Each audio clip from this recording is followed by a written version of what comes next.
Hey guys, we're going to go over the exercises from week 5 today. We're going to look at Futato chapter 21 and work through the calactive participle. I did want to address a question that I got first, a question about stative verbs and how to recognize whether a verb is stative or not. Sometimes it's easy. Sane would be an example of a stative verb that is apparent from its lexical form because it's got the E class theme vowel in R2. What we've got is usually we'll have a kamets in R1, patak in R2. Now here, if this were a normal conjugation, this would actually be kamets because the aleph here can't close the syllable, and so you would need a long vowel in R2.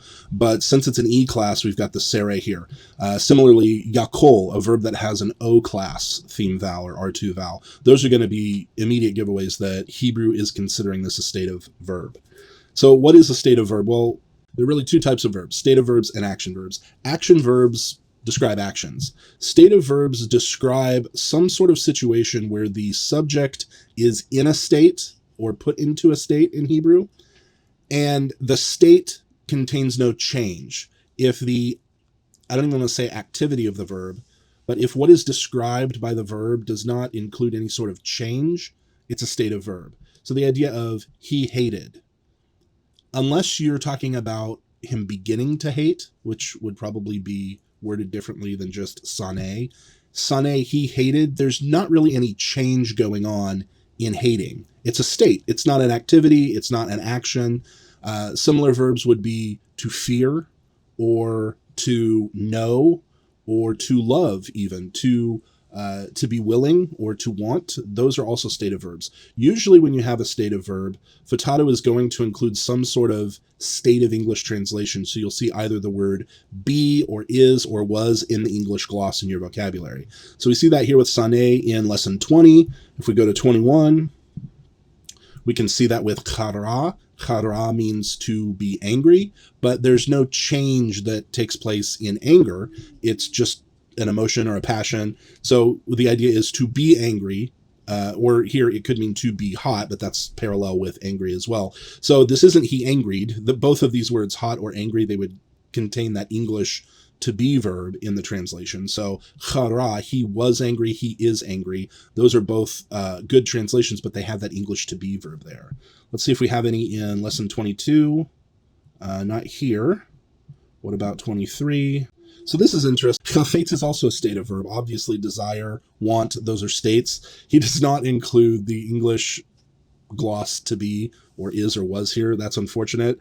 But it's a giveaway because it's got the sere theme vowel. So hopefully that helps.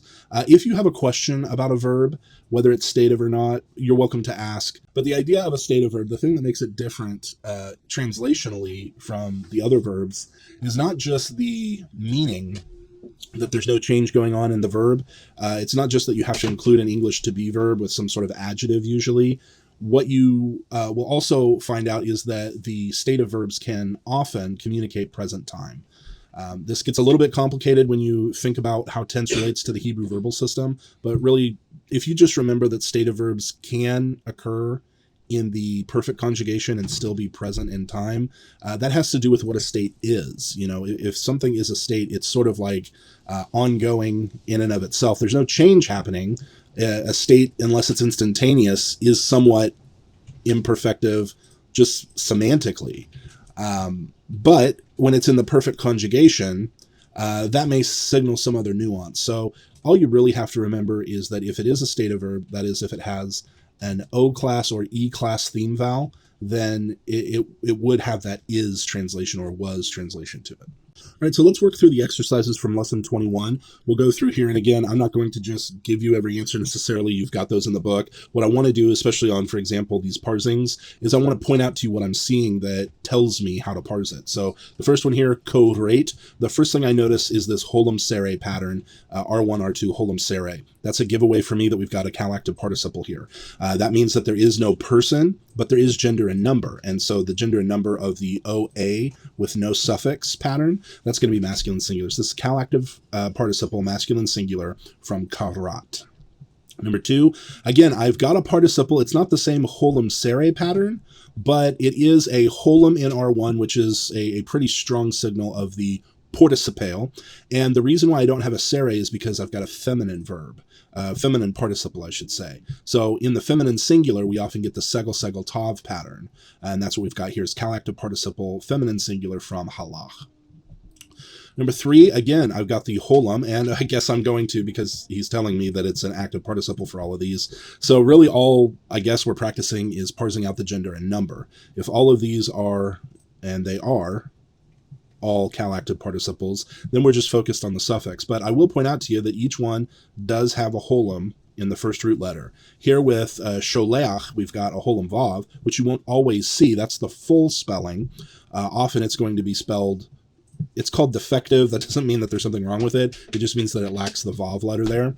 But we've got a holum in each of the first letters in all of these examples here. So then, looking at the suffixes, first one was masculine singular because there is no suffix. The second one, I see the segel, segel, tav pattern. The segel, segel, tav pattern is also indicative when there's no letter before the letter that has the first segel. That's also indicative of the cal-infinitive construct of a one-yod verb. So keep that in mind. But here we can see that there's obviously another letter here, so that's not going to be an infinitive construct. That other letter has a holum, so that's a good candidate for the calactive participle. But the segel, segel, tav, again, this sort of segel pattern is indicative of a feminine singular participle. We've got the hirik yod mem on the end of number 3, so that's going to be masculine plural. Holum vav tav, feminine plural. No ending here. This ending here does look a little bit funny, the sere patach here, but just remember that anytime a syllable ends with an ayin or a chet, it really wants an A-class vowel there, and so if there isn't one, it's going to sneak one in, and that's what we've got here. By sneaking this in, that preserves the holum sere pattern that we expect from a masculine singular calactive participle. All right, now number 6 here is a little bit different. We would normally see a segel, segel, tav here, but because nasa has an aleph in the third root, what happens is this aleph quiesces. And because it quiesces, it can't close that syllable, and so the vowel here has to lengthen. So not only can the aleph not close the syllable, it also can't hold its own vowel. And so that's why the first segel has lengthened to a sere, and there is no vowel under the aleph itself. So this would just be nosate. It is a feminine singular participle because it ends in a tav, but it doesn't have the holum vav there. Number 7, hirik yod mem, masculine plural, pretty straightforward. Number 8, comets hey. Now this can be tricky because it's unexpected a little bit. You've gotten used to seeing feminine singular participles in the segel, segel, tav pattern. Here we've got comets hey, but we know that baka is a third hey verb, and so in the lexical form we're used to it ending in comets hey. It does have a holum. So is this masculine singular or feminine singular? In the participles that end in third hey, the masculine singular will end with a segel hey. The feminine singular will end with the comets hey. So keep in your mind as well that the comets hey usually indicates feminine singular. The segel hey usually indicates masculine singular. All right, number 9, holum vav tav, that's feminine plural. Number 10, again, here is that segel hey that we're used to for the masculine singular of the calactive participle. So these are pretty straightforward, especially since you know that they're all calactive participles, but focusing on the endings here, we can see some surprising forms, but they all make sense when you think about them. All right, so let's look at section B here. We're going to look at these participles and we're going to ask, how are they functioning? Is this attributive, predicative, substantival? And we don't have a lot of context, so we have to think about this, but we'll go through and kind of talk about how we can determine which is which. So they give us the first one here, I guess, by way of an example. The reason why this first one is attributive is because we've got just a regular noun here, no participle here. It is articular, and so is the participle. So there, the participle is in agreement with its noun, and it comes after its noun. Now, the placement of the participle is not as determinative of its function as it is for other adjectives, but still, the agreement here is what tells us that this is attributive, the agreement indefiniteness. Number 2, then, we've got the same thing, but here the participle lacks the article, so that means this will be predicative. Number 3 here, we've got a participle and a noun. The noun is articular, but the participle is in construct. This is the sere yod masculine plural construct ending here. And so what we've got, yashav is our root, yo shave would be the masculine singular form, but in the plural, masculine plural, it would be yo shavim, and then in construct it becomes yo shave. Yo shave then would be the dwellers of, to indicate the construct here, the dwellers of the city, or the ones dwelling of the city. I'm not sure it would be good to translate this as the dwellers in the city. Now, I would guess that Futato probably translates Yoshve here as inhabitants. That would probably be, I would not say the ones who dwell in the city, because you don't have that locative preposition. That preposition of location is not here. What we're trying to communicate with the construct is we're talking about dwellers, those who dwell, or inhabitants connected to the city. So the Hebrew isn't saying anything about their location. It's saying something about their relationship to the city, namely that they have one. So a better way to translate this, rather than the inhabitants in the city, would be either the inhabitants of the city or the city's inhabitants, something like that. That then would be substantival, because it is not modifying the noun ha'ir at all. It is not predicating something about ha'ir, and it is not attributing something to ha'ir. Instead, it is in construct with ha'ir, which means that it's functioning on its own as a substantival construct. Number 4 here, we have anachnu ochelim. Anachnu is the first person plural personal pronoun, so this just means we. And then ochelim, this is a participle because we see the holem in R1, and we see the hirik yod mem masculine plural suffix. So this verb is going to be from achal, which means he ate. As a participle, it means something like eating. Since it does not have an article, it is not functioning attributively. It's also not functioning substantively, most likely, unless this is just an out-of-context clip of a sentence. The relationship between these two is predicative. Ochelim is predicating something about anachnu. We. What about we? We eating. So we are eating. You can tell that it matches in number. So this is a good fit here. So this will be a predicative use of the participle ochelim to say we are eating. Number 5, we've got hene here. Remember that hene with a participle indicates what's called the imminent future. Something's about to happen. So if you want, you could translate hene. Hene is a particle of attention. So usually it will be translated either as behold or look, or sometimes it used to be translated as lo with like an exclamation point. You could just as easily translate it as something like, hey, comma, such and such. That's the function here of hene. It's a particle of attention. It's drawing your attention to the action as if to kind of bring it up close. And that's where that idea of imminent future comes in. So I don't recommend translating this particle. I do recommend indicating its presence in your translation. And the way that you would do that is to use the phrase about to, and then whatever the rest of the sentence or phrase calls for. So here, hene anachnu ochelim, same as above. If above it was we are eating, then hene anachnu ochelim would be we're about to eat, or we're about to be eating. Whatever sounds better, whatever is better English in your particular context. Both of those are possible. We're about to eat sounds better in English because, again, we use participles differently in English than they do in Hebrew. So that even though that is technically an infinitive in English, we're about to eat, it's still a legitimate translation. All right, so this here would still be predicative, but the hene would make it that more imminent sort of action. Number 6, we've got ha evadim bonim. So ha evadim here is going to be a noun. It's a little bit tricky if you don't know that. You see the hirik yod mem and the article, so that may get your brain immediately thinking noun, but again, that might be a participle. Those things also apply to participles. So how do we know it's not a participle? Well, it doesn't have the O class vowel in R1. Furthermore, the participles tend to reduce the R2 syllable to make room for the im. Nouns will reduce the R1 syllable. And so what we've got here is the noun eved, which means servant, in the masculine plural. So this would be these servants. And then we've got bonim, which has a holem in R1, so that is indicative of a participle. Hirik yod mem suffix indicates it's masculine plural. So this is going to be a cal-active participle, masculine plural, from bana.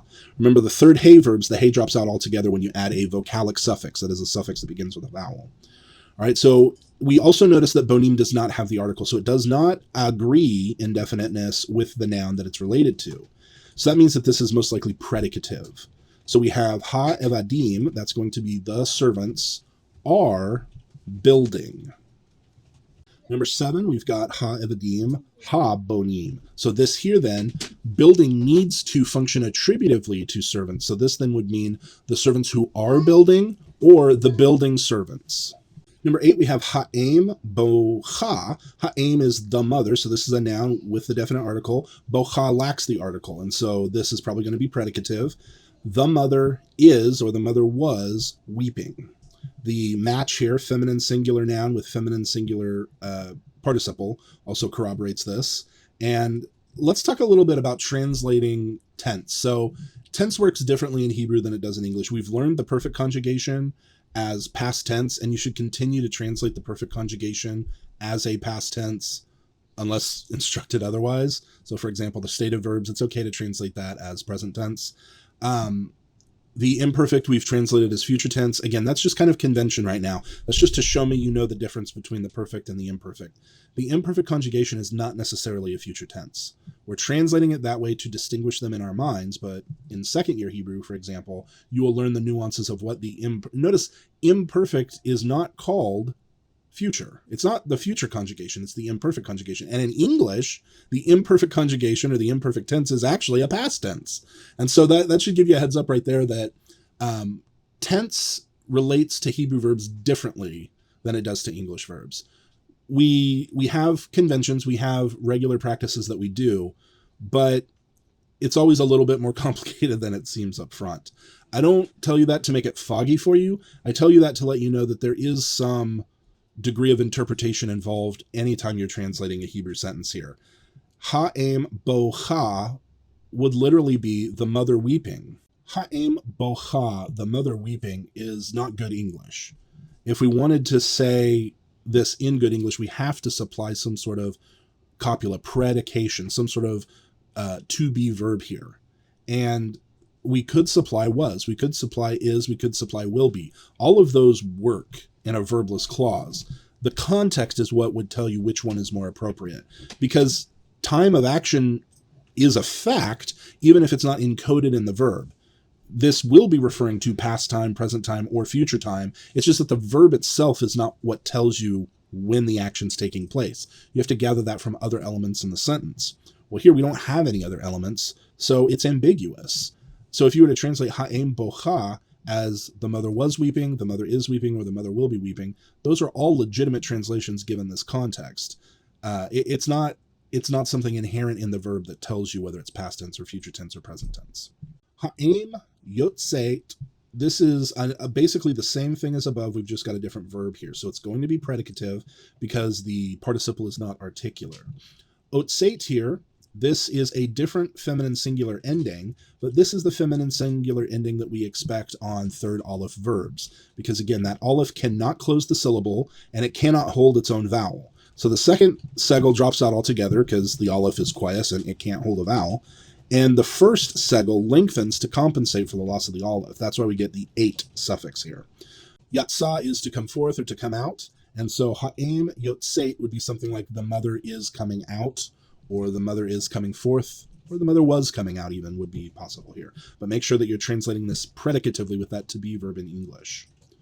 All right, number 10, we've got shofet ha-rashaim, and it's important to note that shofet is attached to ha-rashaim by means of a makef. This makef indicates a construct relationship.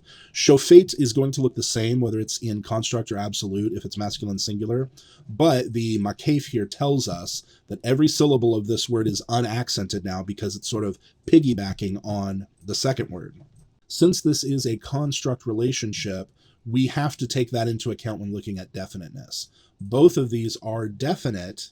However, the construct relationship almost demands that the participle be substantival because a construct relationship needs two substantives. Now, usually those are nouns, but any adjective functioning substantively, and a participle is a type of adjective, can function in a construct relationship as well. So that means that shofet, by virtue of its construct status, almost certainly has to be substantival here. So shofet comes from shafat, which shafat is he judged. Shofet would be one judging, or more neutrally, it would be judging, the activity of judging. But as a substantive, it would be the one judging, or the one who is judging, or the one who judges, or simply the judge. And I say the judge because it is in construct with a definite noun. Now, it's actually not in construct with a definite noun. It's in construct with a definite substantive, but rasha here is an adjective. Now, it is also functioning substantively. Rasha means guilty or wicked. Usually we would only translate Rasha as guilty if it's modifying a personal noun. So if it's a person, persons can be guilty. Persons can also be wicked, but wicked, the wicked way or the wicked path or the wicked, there's not much wicked that isn't personal either. But in English, we don't apply the adjective guilty to impersonal items. So keep that in mind in your translations. So what we have here is Rasha means guilty or wicked. And as a masculine plural noun, it means guilty ones or wicked ones. And so this whole thing would translate as the judge of the wicked or the judge of the wicked ones. Either of those is acceptable. But the function here would be substantival. All right, let's look at activity C. Here we're going to be looking at the possessive suffixes. So again, these are going to go on substantives. These are going to go on nouns or substantival adjectives or participles. And so we'll go through here. Some of those you guys had trouble with. Hopefully what I'll do here is I'll kind of look at the spelling changes to try to explain what exactly is happening to these forms. You don't need to know what's happening. You just need to be able to recognize the suffix and recognize the noun and be able to translate it properly. But I know one of the confusing things is why are there so many vowel changes? So I'll try to talk about that a little bit here. Number one, we've got ori. Ori has a hirik yod suffix that should jump out at you. If you take that off, you get or, which is the lexical form that we learned for the word light. This would be my light. It's a 1cs suffix on the word light. Number two, we've got elecha. I'm a little bit surprised to see this form because, it's almost certainly the 2ms suffix on the noun ale. But I would expect ale to be in construct, meaning I would expect it to have a segel here instead of a sere. Let's take a look at, so my guess at this translation would be your God. But let's take a look at how Futato answers this. Yeah, he says your God. I'm going to look up in Halot the construct form. All right, so just so you know, another meaning for the root ale, which may not be, it may not be related etymologically to the meaning of God or deity, is strength or power. So that could also mean your strength. But here, in compounds, it's el and eli. This tells me elim. This is not construct. With the suffix, it is eli, though. It looks like the suffix form. Let me get rid of those lines. It looks like the suffixed form does not go to a segel, which is surprising to me. I don't really understand why that would be, because in compounds it would be giving up its accent. So does that mean that the accent is on the olive syllable then? Anyways, that's surprising to me, but hey, there you go. You learn something new every day. All right, so elim, apparently it does retain the sere here, so this is just your God. All right, number three, we've got zeroot echa. That's a long one. The accent is going to be on this echa. So zerootecha is going to be how you pronounce it.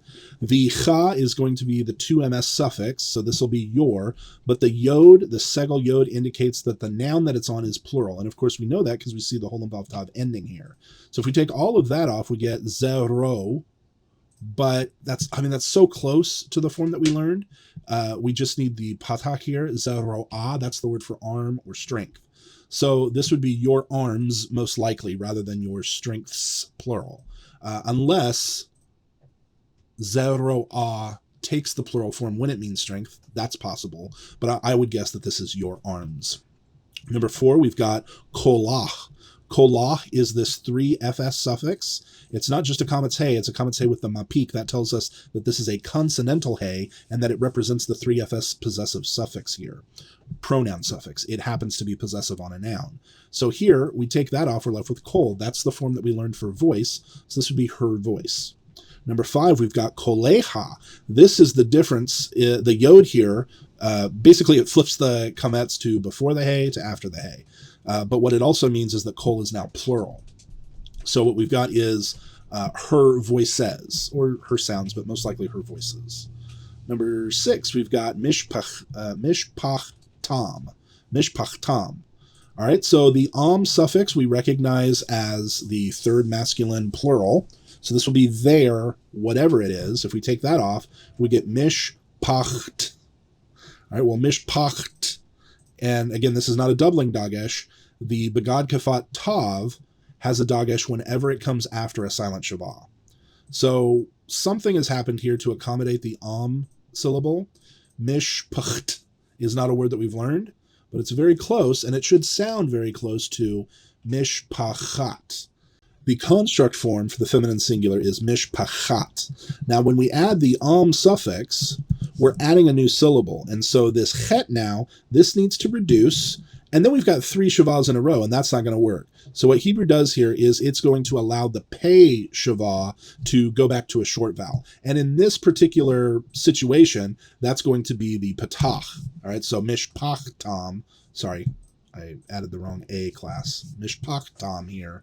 This is going to be the form that we end up with.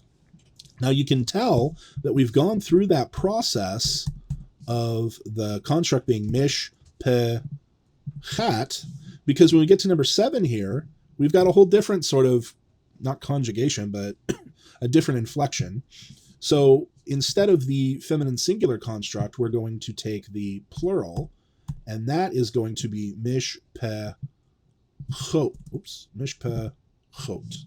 All right, mishpachot, and then we add the ahem suffix here, and it's basically the same thing as mishpacham, mishpachtam, except mishpacha here becomes plural. So instead of their family, this becomes their families. So we have mishpachot, we add the sereyod and the hem suffix to get mishpachotechem. That might be the longest Hebrew word you've come across at this point. Congratulate yourself. That is almost 3 times as many letters as you're used to seeing. And there's a whole lot going on with the vowels, but just ignore the vowels. Just take mem, shin, pei, chet, vav, tav, yod, hey, mem. Just looking at this without the vowels. You've got the hem suffix, which we know is the 3ms on the 3mp on a plural noun. And we've got the yod there that's part of that as well, telling us that the noun is plural. If we take those off, now we've got a whole vav, vav tav ending. We take that off, we've essentially got the root form. We could have ignored the vowels and still gotten to this point. So it's important to keep in mind that in Hebrew, the vowels are there to clarify. The vowels are there to eliminate possibilities. Your attention should be on the letters, first and foremost. The letters should guide you, and then the vowels should eliminate options. So I think that's a helpful approach to have to the vowels, because there's just so many vowel rules that eventually you'll need to have a pretty good mastery of if you're going to read Hebrew well. But at this point, when you're still learning all the grammar, like that stuff can come later. At this point, you can focus on the letters and then bring the vowels in when you need to eliminate options. All right, number 8, we've got devari. Devari has the hirikid suffix. We take that off, we get devar, which is a weird form we're not used to, but that's the construct form of davar, and that's why it's here, because we're adding a suffix, so we use the construct form to do that. So this is simply my word. When we shift to devarai, we've now got my words, because this patak yod is the 1cs form of a plural noun. 1cs suffix that goes on a plural noun. Number 10, we've got zevchechem. Zevchechem is the achem suffix, which is 2mp. So yours, plural noun. So what is the plural noun? Well, if we take off the yod, kaf, mem, we get zayin, beit, chet, which we've learned both as a noun form and a verb form. Zavach means he slaughtered or sacrificed. Zevach is the noun for sacrifice. And since we've got a possessive suffix here on this, we know that the original form is going to be the zevach. So this is going to be your sacrifices, or your sacrifices. Number 11, we've got sifro. Sifro is a little bit tricky, but again, if you pay attention to the letters, you should be able to figure it out pretty easily. You're used to seeing sefer here. All right, but what happens in the construct is we know sefer is accented, not in the construct, but in the absolute form. Sefer is a seglet. It's accented on the first syllable. But construct nouns lose their accent. I want to be careful. The root loses its accent. The accent now is going to be the O syllable. And so as a result, we need a short vowel here. But if you just had these letters, sigma, pe, resh, vav, you could take the vav off as a 3ms suffix. You have, I almost said sigma. You have samek, pe, resh here. This, without any vowels, could be a verb. It could be the CalPerfect 3CP version of C pair, which that would technically be it'd be what's called a PL. We haven't learned the PL yet, but that means they wrote. And so not only would you have different vowels, but you would have, it would look different. But if there were no pointings here at all, this form could be a verb. So that's why I say the vowels are helpful. The points are helpful to disambiguate similar forms. But you've got a vav. You know that this is associated with third person, masculine. You've got a root that you're familiar with. So since you haven't learned the PL yet, you probably know once you look at these, okay, well, holem vav isn't going to be on a verb. At least I shouldn't say that either. We haven't learned that yet. So this is almost certainly going to be the noun sefer with the holem vav ending. All right, so next we've got sefarav. So this is the same form, it's just that we're now using the suffix that goes with plural nouns. And so this would be, up here we've got his scroll or his document or his book. Here we've got his scrolls or documents or books. Number 13, we've got melachenu. Melachenu has the enu suffix, which is the 1CP suffix that goes on plural nouns. If we take that off, we've got mem lamed chaf. And again, we've seen a lot of words that have that root, but in the most basic sense, we know that this is going to be a plural noun because of the yod here. And the mem lamed kaf root points to melech or malach as a verb. And so this is going to be our kings. You don't necessarily need to know why the segel shifts to a shavah. That has to do with the fact that this is what's called an open pro-pre-tonic syllable. It's an open syllable because it doesn't have a consonant closing it, and it's pro-pre-tonic because the tonic or the tone or the accent of the word is on the kaf syllable. The lamed then would be pre-tonic, and the mem would be pro-pre-tonic.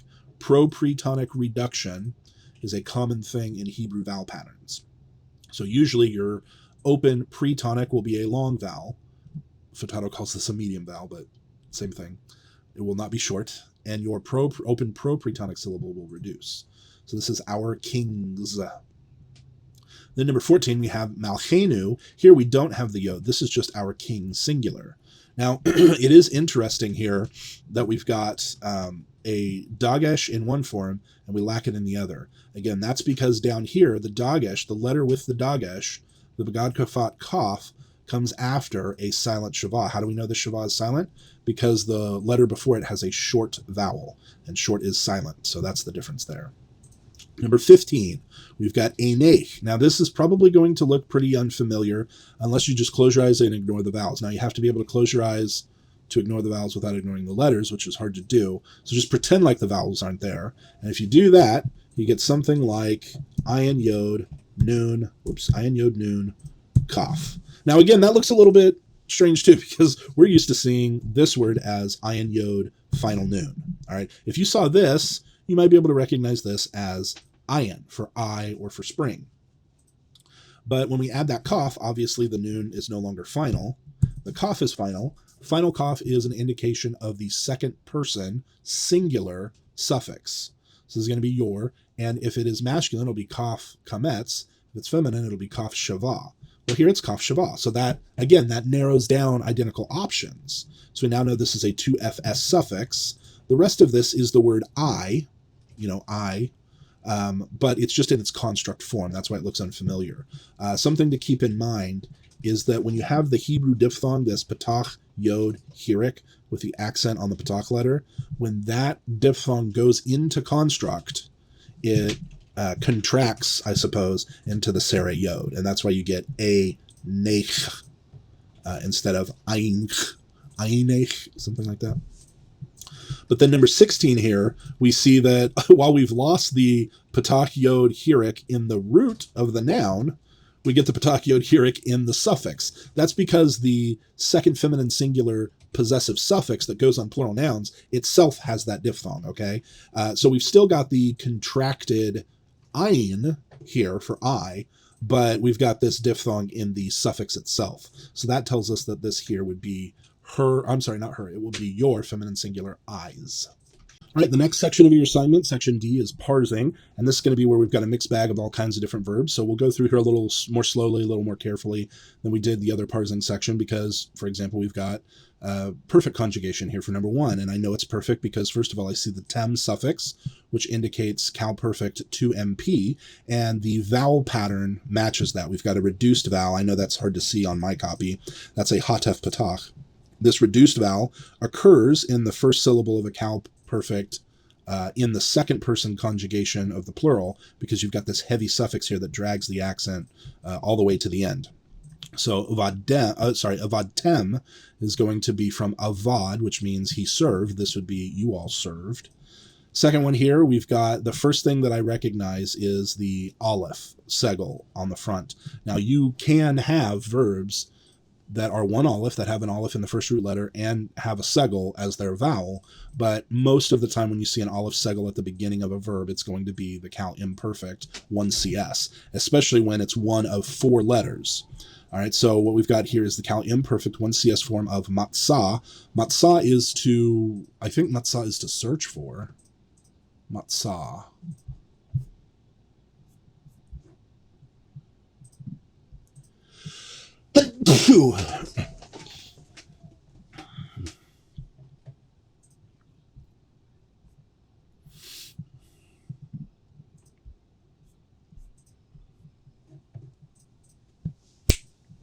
Matzah is to find, and so this would be I will find. Number 3, we've got yitain. Again, natan is one of those verbs where it's helpful just to memorize the forms.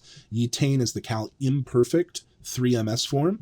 What has happened here is we would have nun tav nun, but that first nun has assimilated into the R2 tav because it has a yod-hiric prefix. So instead of yin tone, which we might expect, we get yin tain, which becomes yitain. So this is cal imperfect 3ms from natan. Number 4, we have galinu. At this point, when you see a hiric yod after 2 consonant letters in a verb, and then you have consonantal suffixes, like this hiric yod should be a big sign that you're looking at a third hey. Now we will find verb forms in the future that also have a hiric yod inserted into the basically into the second root letter, which could cause some confusion here, but that's not what's going on. In those cases, those forms usually will have a prefix that I'm talking about that we'll run into later. So here, galinu, this is from gala, the third hey verb. The third hey has shifted to a hiric yod in front of a consonantal suffix. The new suffix is 1cp. So we've got basically we have revealed. Number 5, shafot. This is basically when you have the reduced vowel in R1 and you've only got 3 letters, you can kind of be thinking along the lines of cal infinitive construct or cal imperative 2ms. Those are really going to be your primary options here when you've got a reduced vowel in R1. So how do we tell the difference? Is this a cal imperative 2ms or a cal infinitive 2ms? Well, I just realized that at this point you haven't learned the imperative yet, so this is going to be the infinitive construct. When we get to the imperative, you're going to learn that it is built exactly like the infinitive construct, except the infinitive construct, we think of that being built off of the cal imperfect 3ms form, and then we just remove the prefix. Well, the imperatives, which usually, the imperatives are the second person. Those will be formed on the cal imperfect second person forms. So if it's you singular do something, it would be cal imperfect masculine singular or feminine singular. But if it's you all, a command to you all, then that would be the plural side, feminine plural or masculine plural. And what we do is we just take the prefix off of those forms as well. So often, because the only difference between a third person masculine singular form of the cal imperfect and a second person masculine singular form of the cal imperfect, because the only difference between those 2 forms usually is the prefix, which we're removing anyways, often the cal infinitive construct and the cal imperative 2ms will look identical. But here you've only had the infinitive construct, so that's what this is. Number 6, we've got show marim, so we've got that O class vowel in R1. Heric yod mem masculine plural ending. So this is going to be a cal active participle masculine plural from shamar, which is he guarded. So this would be guarding or one's guarding or guarding one's. Number 7, we've got benot. Again, we've got the shava in R1, the reduced vowel in R1. We don't have 3 letters, we have 4, but the last 2 letters are the holam vav tav ending. Holam vav tav is going to either indicate a feminine plural, for example, participle or noun or adjective, usually. I think I'll vote for an exception. Or it's going to indicate the infinitive construct of a third hay verb, and that's what we have here. Bana is a third hay verb. If this were the participle, you would get something like bonot with the holam in R1. And that would be the feminine plural version of that participle. Number 2, oh, well, looky there. There we go. We've got it. Bonot, very next one. So here, bonot, this holam tells you that this is the participle form and it's feminine plural. Number 9, we've got ye redu. Ye redu would be a sere pattern. So for the sere pattern, sometimes you have to just stick with the prefix vowel. Remember that prefix vowel sere is a lengthened heric. We usually have yod heric as our prefix vowel in the cal imperfect, but here that heric has lengthened to sere because we've lost the one yod. It has dropped out. So we get the sere here, and usually we will get a lengthening of the R2 vowel as well, but when we add a vocalic suffix, that adds a new syllable, and so we have to reduce that second sere here. But this is the sere pattern of yarad. Yarad is he went down or he descended, so this is going to be the cal imperfect 3MP form, which would be they will descend. And then number 10, we've got shevet. Shevet is a segel tav pattern. And again, there are 2 places where you see that segel tav pattern. One, we talked about the feminine singular cal active participle will often end in a segel tav, but it will have a root letter in front of that pattern usually. Here, when you've just got segel tav in your verbal form with no root letter in front of it, that's going to be an indication of the infinitive cal infinitive construct of a one yod verb. All right, so for section E here, we'll just pick the longest translation, which is probably number 7. So let's look at number 7. We start off here with nis kor. Again, I'm going to anticipate. I won't demand, but I'll anticipate that the first part of the Hebrew sentence is going to be the main verb or some sort of temporal phrase introducing the verb. Nis kor has 4 letters. A Hebrew root has 3, so what's extra? Well, we often use the nun heric prefix for cal imperfect in the 1CP. If I take those off, I get zayin kaf resh. This is a root that I've learned as a verb, zachar. So this is going to be the cal imperfect 1CP form of zachar. Zachar, is he remembered? Nis kor would be we will remember. All right. In a first-person verb, I don't really expect to see an explicit subject. So if Hebrew word order is verb, subject, object, I'm now going to be looking for the object of the verb, the direct object, that is. And sure enough, I have the definite direct object marker here. That is pointing to torat. Torat is the feminine singular construct form of Torah, which means instruction. So far we have, we will remember instruction of, because remember this is in construct, instruction of what? Eloheinu. All right, well, Eloheinu has the sere yod nu suffix. This is the suffix we use for 1CP possession on a plural noun. If I take that off, I would get, if I replace the sere yod, masculine plural construct ending, with the heric yod mem, the masculine plural absolute ending, I would get Elohim. So this is going to be our gods or our God, depending on context. Since our gods is definite, or our God is definite, because it's possessive, we know that torat is also definite, even though it doesn't have the article, because the definiteness of the construct is determined by the definiteness of its absolute. Eloheinu is definite because it's possessive, and any possessive noun is going to be definite by default. We will remember. What will we remember? The instruction of our God or our gods. Next we have umish patav. Umish patav, this shurik prefix here, this is the vav conjunction before a bump letter. So bump, b, m, p, bait, mem, pay. The shurik stands in for the vav. All right, so if we take that off, we get mish pat av. Mish patav here. This av suffix is the 3ms suffix that goes on a plural noun. So mishpat would be plural here. This would be, mishpat is the judgment or decision.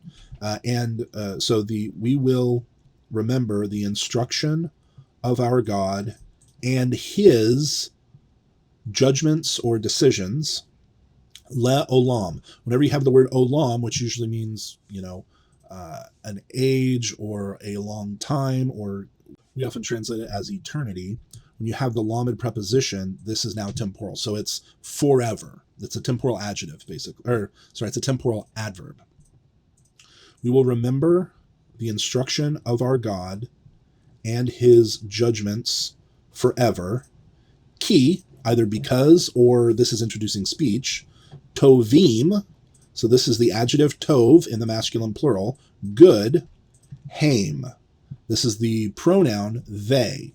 Now, tov here precedes its noun, that is pronoun, and it is not attributive. So this is going to be predicative on haim. They are good. So key here is giving the explanation for why we will remember. Why will we remember the instruction of our God and his judgments forever? Because they, the instruction and the judgments, are good. All right, that is E. And then for F, we'll do one more here, translation. Let's take 1 Kings 18:9, but let's go to the actual.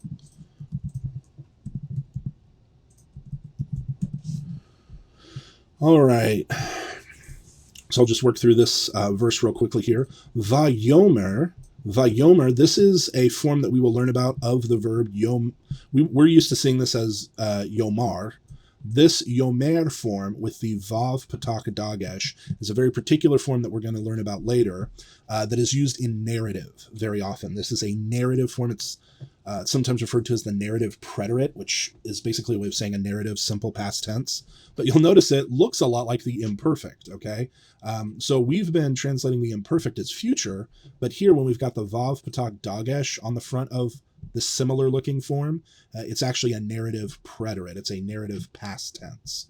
So amar means he said, and that's what we've got here. We've got a 3ms version of amar. He said meh. Now meh here, this is a question. I don't think we've done the interrogatives yet. It's usually the form ma here, but this is a variant spelling meh. What? Ma is a personal interrogative. So it's asking who, basically. And he said, who? Chatati. Chatati, this is the T suffix, which we see on Cal Perfect 1CS verbs. It doesn't have the dagesh that we're used to, but that's because that dagesh has always been weak. It's a dagesh that goes in the Bagad Kafat Tav when it comes after a closed syllable. But remember, Aleph cannot close the syllable, so it's open, which means the Bagad Kafat letter does not get the weak dagesh. This comes from the root chata, which means he sinned. So here, chatati, and this is basically going to mean who sinned. Who is it who sinned? Ki ata. Now here, this ki here, it's got a different sort of function than we're used to. So let's just leave it untranslated for now. Ata is the second person singular masculine pronoun you. Notain, this is a participle. Notain is from natan, he gave. So notain would be giving, or if it's substantival, it would be giver. But here it's predicative off of you. So you are giving. What are you giving? Definite direct object marker. You are giving av decha. Av decha, we've got the kaf kamet suffix. That's 2ms on a singular noun. And this noun, even though the spelling is different than we're used to, this is the noun eved. Okay, so giving your servant bayad. Bayad, and yad is in construct, yad is hand. Here it's a patak instead of a kametz because it's in construct. It needs to shorten. But the bait preposition here is probably like means. So the means by which you are giving your servant by hand of I should say ach av. Achav. What does that sound like? Achav. That is a proper name. That is a personal name, a proper noun personal name of Ahab. All right, and then we've got la hamiteni. Okay, so Lachamiteni, this one we've got, this is going to be a suffix on a verbal form. This is an infinitive. It basically means to kill me is the idea here. Mut is a verb that means to die. This he and this hirik yod indicate that this is causative, so to cause, in order to cause to die, and then the ni suffix points back to first person, cause me to die. So if we translate through it, he said, who has sinned that you are giving your servant by the hand into would be the translation here probably. You are giving your servant, this is a different use of bait than I'm used to, into the hand of Ahab to kill me, basically. Let's take a look at a very literal translation and see how that stacks up. So I like to go with the Young's literal as my very literal translation. Let me just do this.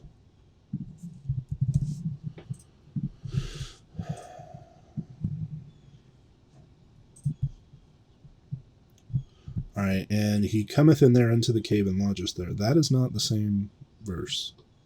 Oh, 19:7. 18:9. Here we go. And he said, what have I sinned? Okay, ma. Oh yeah, ma is what? Me is who? Okay, so what have I sinned means like what have I done as sin that you are giving. So again, that's the predicative. Avdecha, your servant, into, again, that I'm used to L being into, but that's more like toward. So bait in the hand of Ahab. And this is intention or purpose, that lamed preposition, in order to cause me to die. All right. That's it. Hope that helped. Let me know if you have any questions. Have a great week.